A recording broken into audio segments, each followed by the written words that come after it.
नमस्कार दोस्तों। सुख संपत्ति की कहानी। एक राजा था, उसकी एक बेटी व एक बेटा था। बेटी बड़ी हुई तो राजा ने अपने बेटे से कहा, तुम्हारी बहन बड़ी हो गई है, इसके लिए अच्छा वर ढूंढना है। रानी ने कहा, जिस घर में हाथी घोड़े नौकर चाकर हो, ऐसे घर के लड़के से विवाह तय करना। भाई बहन के लिए वर ढूंढने निकला। बहन ने झरोके से आवाज लगाई, भाई जिस घर में भी मेरे लिए वर देखो, तो वहाँ हाथी घोड़े धन नहीं बल्कि परिवार की संपत्ति देखना। भाई ने कहा, ठीक है बहन। यह कहकर के निकल गया।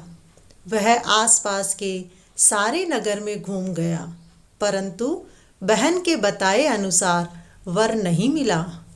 घर की तरफ लौटते समय रास्ते में उसको एक झोपड़ी दिखाई दी।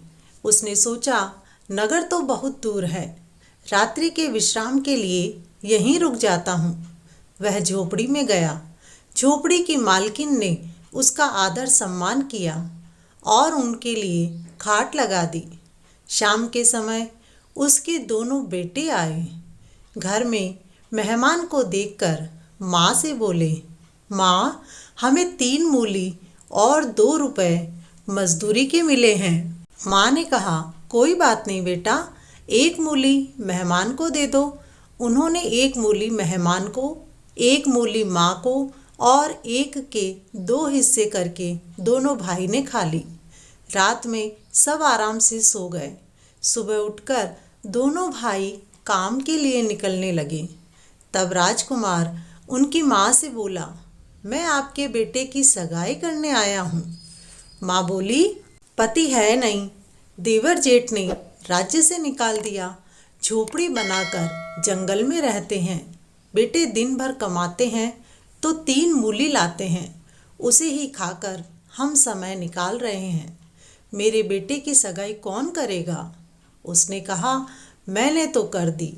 बड़े बेटे के तिलक लगाकर चांदी का 1 रुपया 1 नारियल दे दिया।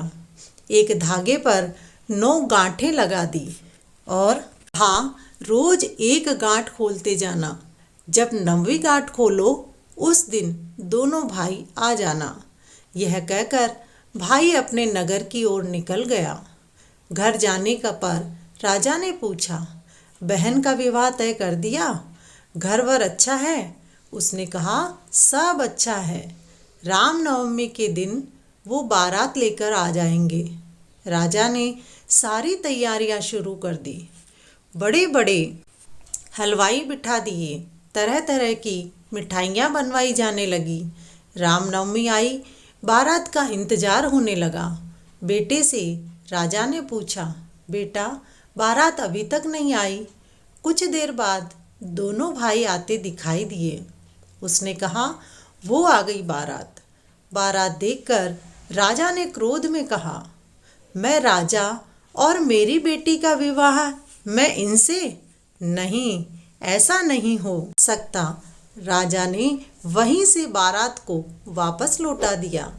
उन्हें जाते हुए देखकर उनकी बेटी ने कहा, पिताजी मैं तो इनके साथ ही जाऊंगी, मेरा विवाह इन्हीं के साथ होगा।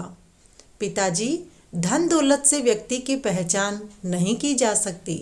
भाई ने मेरे लिए ऐसा वर और घर ढूंढा है जिनके घर में धन नहीं है परंतु सुख शांति है।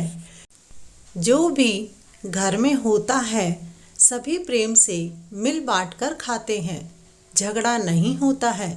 इसलिए मैं इन्हीं से विवाह करना चाहती हूँ।